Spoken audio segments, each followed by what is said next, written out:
Welcome back to the zone of truth, the real nugget of information in life that is the Angus.official YouTube channel. And here is the noise intro with the drone intro.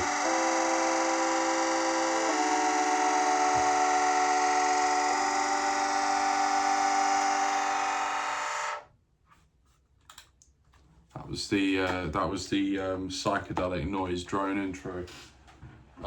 So today we're going to talk about some underrated bands, underrated kind of post-punk, I think, ish bands, or post-punk adjacent. We're going to do some American bands, some West Coast, some East Coast. I'm going to do some British bands as well.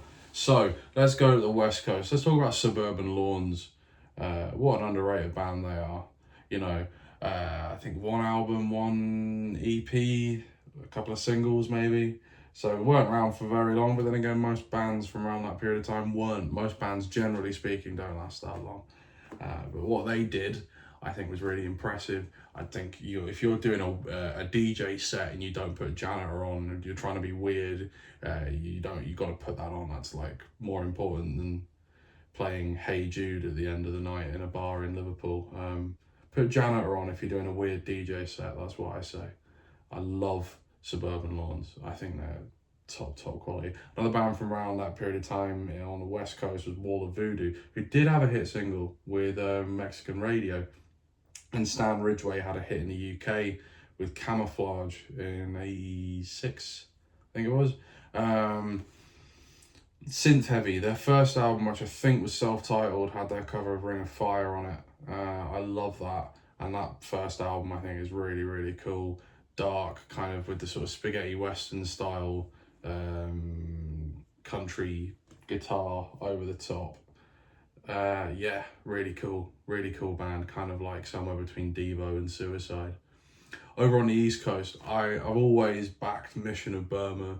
I know they're kind of more critically acclaimed than Suburban Lawns and Wall of Voodoo are, but for me, I don't think they get anywhere near the kind of praise that they should do.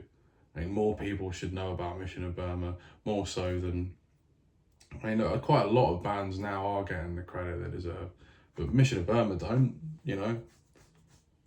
I love, if you've never seen the videos, I think it was the farewell concerts they did when they originally broke up in about sort of 82, 83 maybe, and just watching all of these kids like crowd surfing and stage diving to That's When I Reach for My Revolver and Academy Fight Song. I don't know. I think that's what perfection looks like. That's what heaven looks like, Because sometimes you see clips of gigs and people are doing all that stuff, but the music's not as good. Sometimes you see clips of gigs and the music's that good, but the crowd's not into it. So you see that kind of vision of perfection, the way the world should be. It would be Mission of Burma with a bunch of kids stage diving to How I Escaped My Certain Fate. I love especially the Signals, Calls and Marches EP. I think is perfect, and the Academy Fight Song Max Ernst single, the track Max Ernst is just, I don't know, I don't think it gets much better than that in the post-punk oeuvre. Should we talk about some UK bands? Something slightly different. I want to highlight a band I spoke about when I originally started my TikTok ages ago. I haven't mentioned them in a while, is the Astronauts. Now this goes back to the kind of free music movement. But this music, Grand Showbiz produced this album. This is their first album, Peter Pan Hits the Suburbs. Of course, Grand Showbiz did this, so he produced a lot of the early full records, like Grotesque. Dragnet and Grotesque, I think he did. And this is just brilliant. Mark Astronaut, for me, I was lucky enough to see him, and this is just incredible.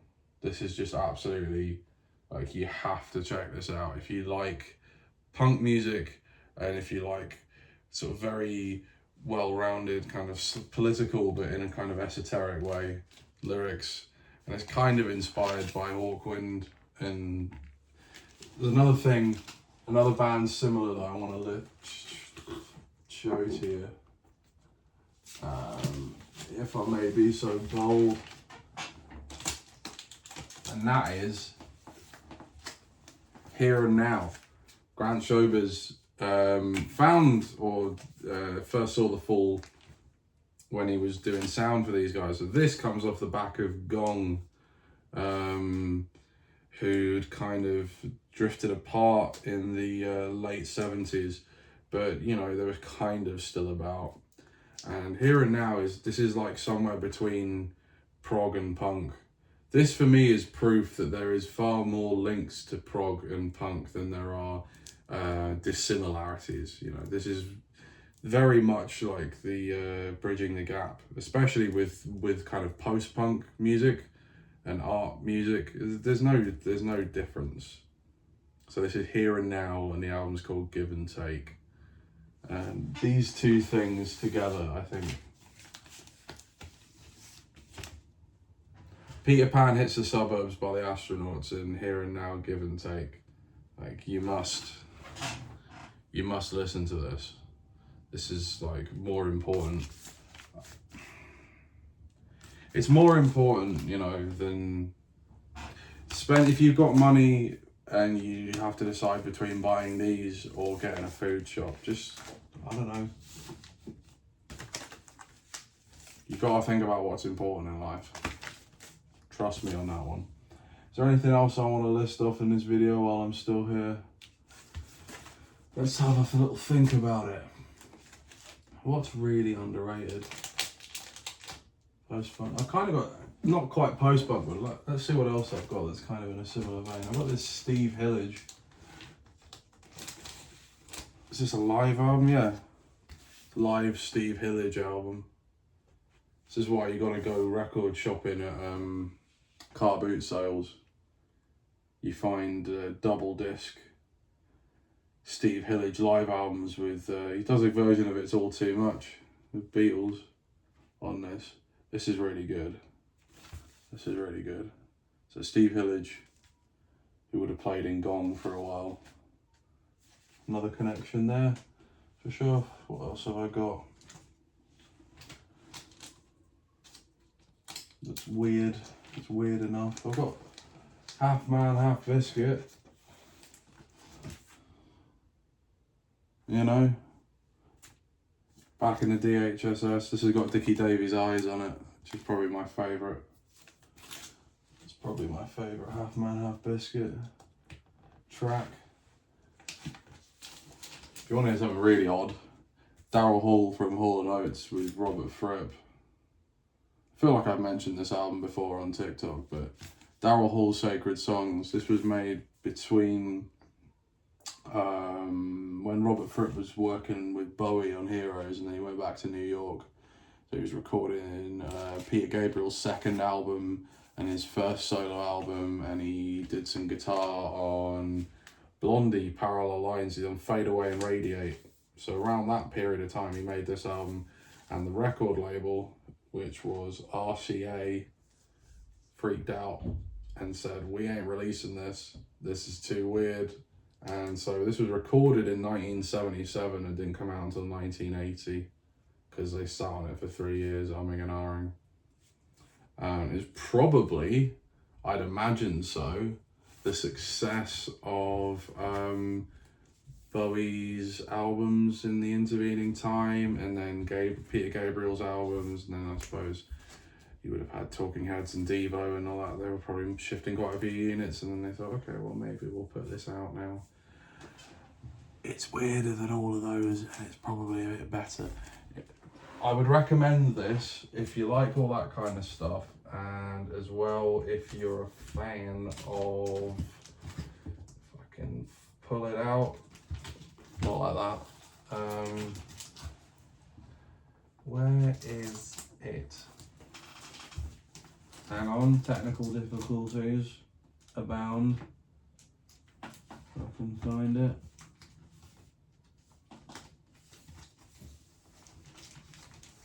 We always come prepared. This is me showing off my first pressing of Walker Brothers Night Flights. So again, find the money, get the Daryl Hall Sacred Songs, get the Walker Brothers Night Flights. Have fun. So I hope you've learned something in this video, and that's that truthfully you can post whatever you want all the time. Shall I show you? Go on, you've come this far. If you watched the whole video, I'll show you the gatefold. I'll show you the gatefold. All right, there we go.